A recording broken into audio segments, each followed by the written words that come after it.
Hello students, welcome back to our online class. So students, take out your social science book, page number 36. So in the last class we have been discussing about chapter number 6, that is early kingdoms. So today we'll finish the rest of the portion. Okay, so take out page number 36, that is trade. Trade got a boost during this period due to the introduction of money. Until this time, trade has been carried through barter. Now, coins of silver and copper punched mark coins began to be used. This led to an increase in trade. Inland trade was brisk. Goods were sent far and wide. Bimbisara, the king of Magadha, built roads and bridges throughout this empire. This encouraged trade. Besides land routes, trade was carried out through the sea routes. The main articles traded were silk, muslin, perfumes and ivory. So before that, barter system was prevailed. For a cow for goat, goat for buffalo, or you give me utensil, I will give you pot, isn't it? So now coin have come into force, okay, or made of silver and copper, and these what increased the buying and selling of good increase, that is the trade increased. Okay. Then the goods were sent to far places, that means export of the goods began. Bimbisara, now Bimbisara was the king of Magad. Now built roads and bridges throughout his empire. So when he was the king, he built several roads and bridges, okay, in his territory. This encouraged trade as he built bridges and roads, and that had helped in trading of the goods. Besides land routes, trade was carried out through sea routes. The main articles traded were what are the articles? It was silk, muslin, perfumes and ivory. Now coming to the towns. Villages that grew in size became towns. Now what are towns?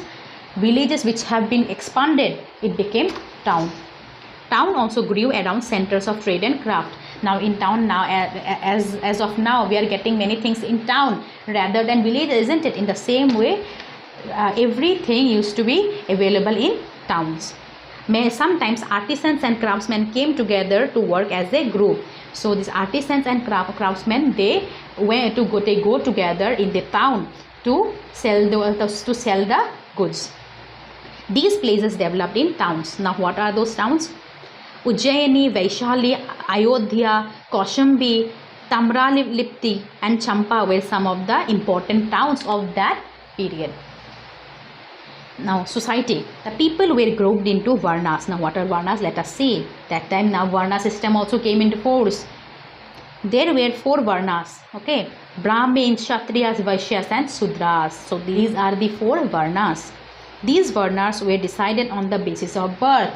Now see, a person who gets birth in Shudra family, he will become Shudra. A Brahmin, those will born in Brahmin family, he will become Brahmin, okay, like that.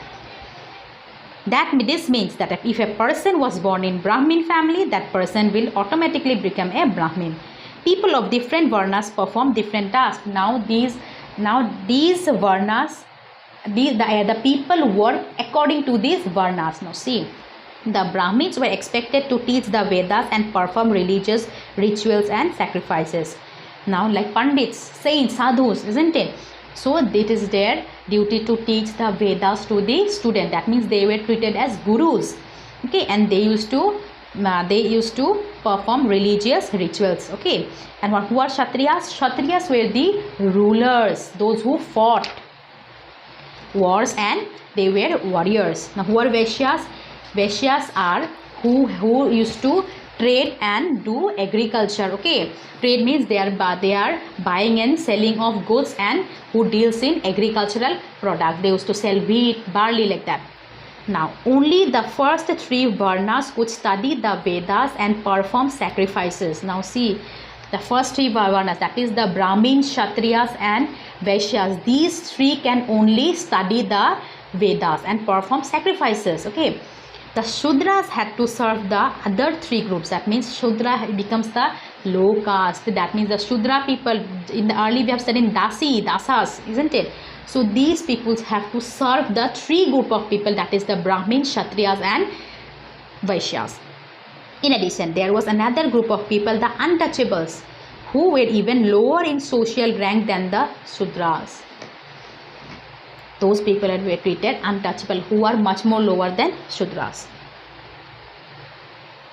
The birth-based Varna system was disliked by by people of the lower Varnas. Obviously, it will be unliked only because birth is a destiny where a people is destined to born, but it should not discriminate on the basis of birth.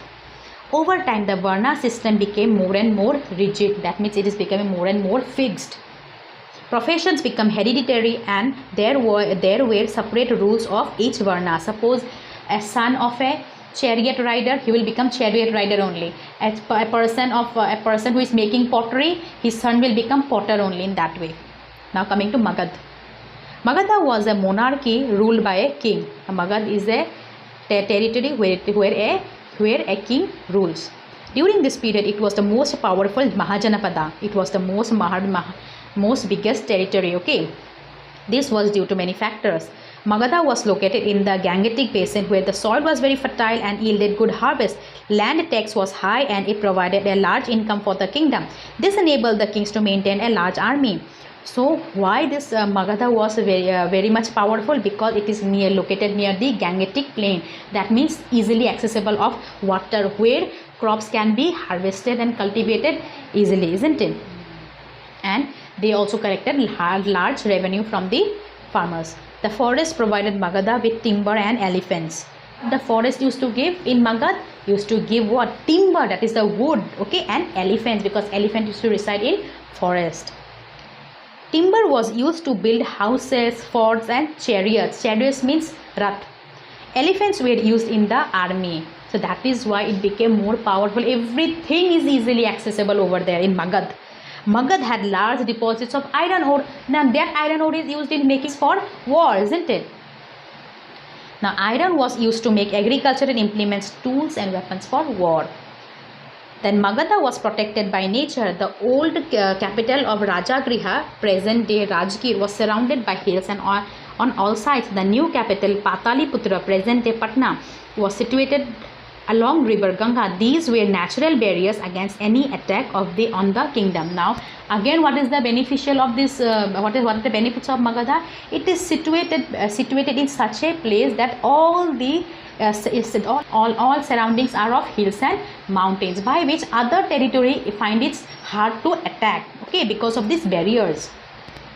Magadha has a flourishing trade with other regions. That means the buying and selling of goods were in very good terms. Profits from trade also help the king to maintain a large army. Though some revenue he is earning, the money he is earning, this also keeps the army strong. Magadha remained powerful for hundreds of years. The Shishunaga and the Nanda kings made the kingdom strong. It continued to remain powerful under the rule of the Mauryan kings. So these are two kings who made the kingdom very strong. The Vajji confederacy. The Vajjis were a confederacy of many clans, of whom the Licchavis were most powerful. Their capital was Vaishyali in the present day Bihar. Now what is the capital of Vajji? Is a Vaishyali, okay. So it has many clans, that means Sipahis, okay, group of soldiers. You have read earlier in the lesson that Licchavis were republic. They were not ruled by king. Decisions were taken by people themselves. For example, if a major decision had to be taken, people gathered and discussed which was to be done. The Licchavi republic remained independent for a long time. Finally, Ajatashatru conquered this Mahajanapada. So these Vajji confederacy, okay, it was the most powerful and it had a republican system, okay. That means only they can take decision with the majority vote. But what happened at the last moment, the Ajatashatru conquered this Mahajanapada and he became the king and made it a monarchy system. So this is all about the chapter, children. So study the whole chapter. Till then, thank you.